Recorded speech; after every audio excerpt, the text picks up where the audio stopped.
Okay, so our campus is much wider than I expected. Actually, it takes about 10 minutes. So you had 10 minutes to read.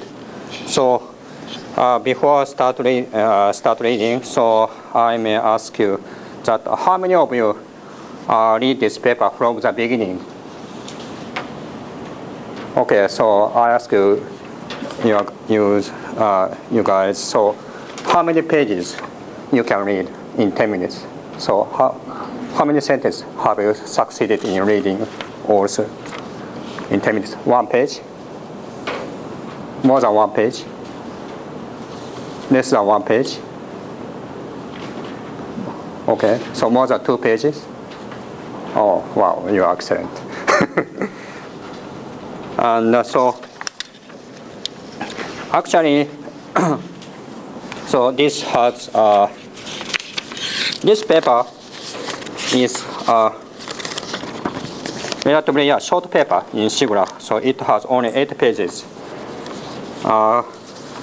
Probably because the idea, maybe one of the reasons is that the idea might be simple, but probably the other reason is that they are not native speakers. Also, the actual Korean and Japanese, so they are not.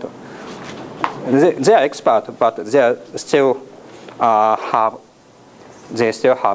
difficult times to write down the sentences, even after they became professors or the full researchers, and that's my only guess, but probably that's true.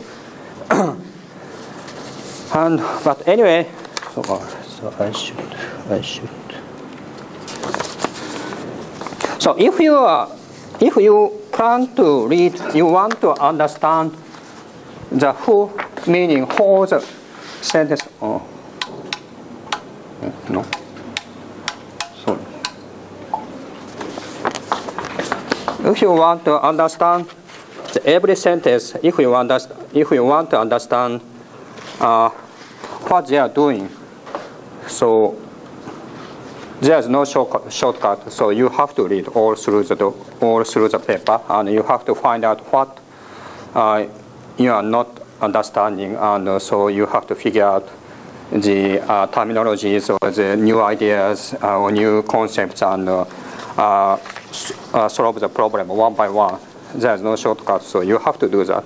But usually, in many cases, what you are asked from your advisors or from your colleagues is that, okay, is there any good papers or is there any interesting papers recently, or this kind of matters.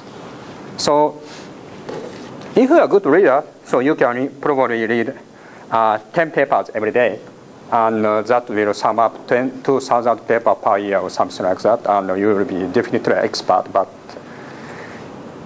even for the Japanese, and if you are asked to read the Japanese papers, but 10 papers a day is crucial.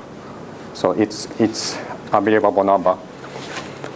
And of course, you are students, you have to take class, you have to go out for playing, you have to do something, you have to do many things except for the academic work.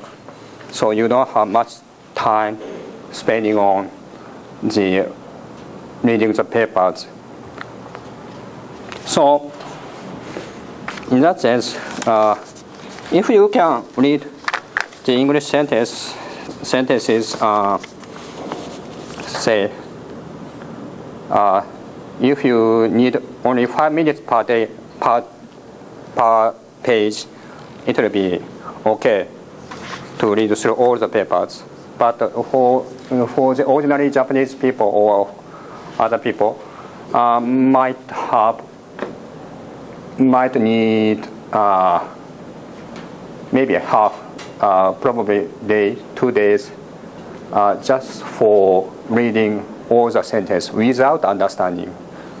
So even in the case you read what this paper is, you still need many hours to read through the this kind of papers.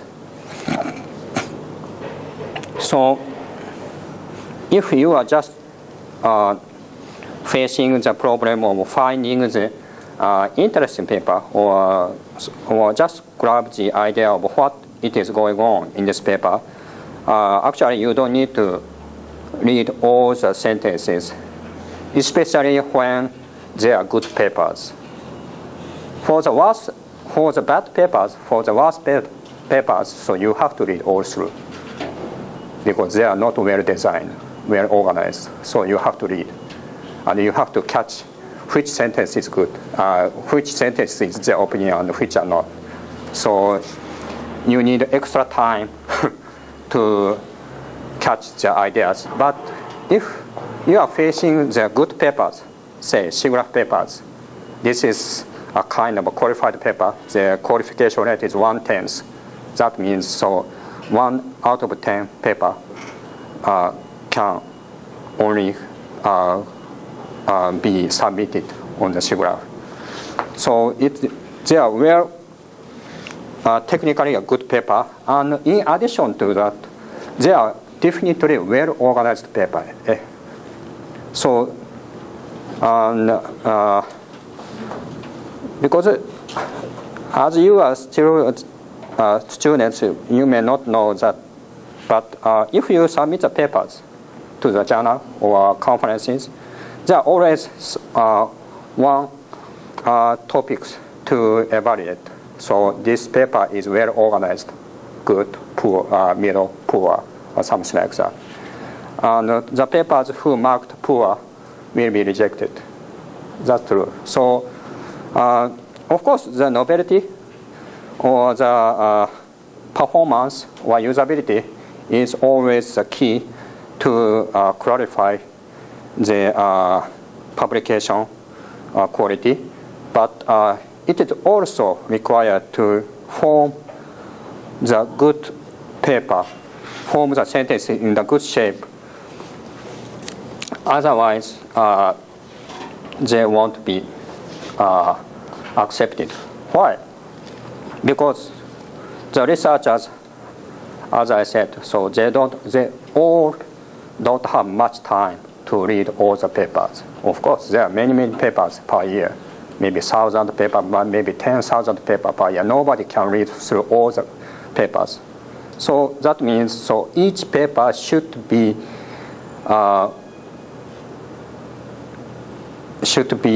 organized to be easiest, as much as easy as possible. Otherwise, so we all suffer from such kind of nasty papers. So, in other words, so there is definitely a rule to write down the good papers. Actually, if you go to the university bookstore in States or in foreign universities, you can always find the technical writing, book about technical writing. And unfortunately, in Japan, so there are also good Japanese books which is talking about how to write a good English papers. But so far as I know, they are all talking about the difference between Japanese and English and cultural difference or such kind of matters. But before that, so you have to follow the very basics of the technical writing, apart from the language problem, apart from the cultural problem. So we are tech guys, so we should follow one rule. So the clarity, make it clear your advantage. So maybe advantage is two aspects, maybe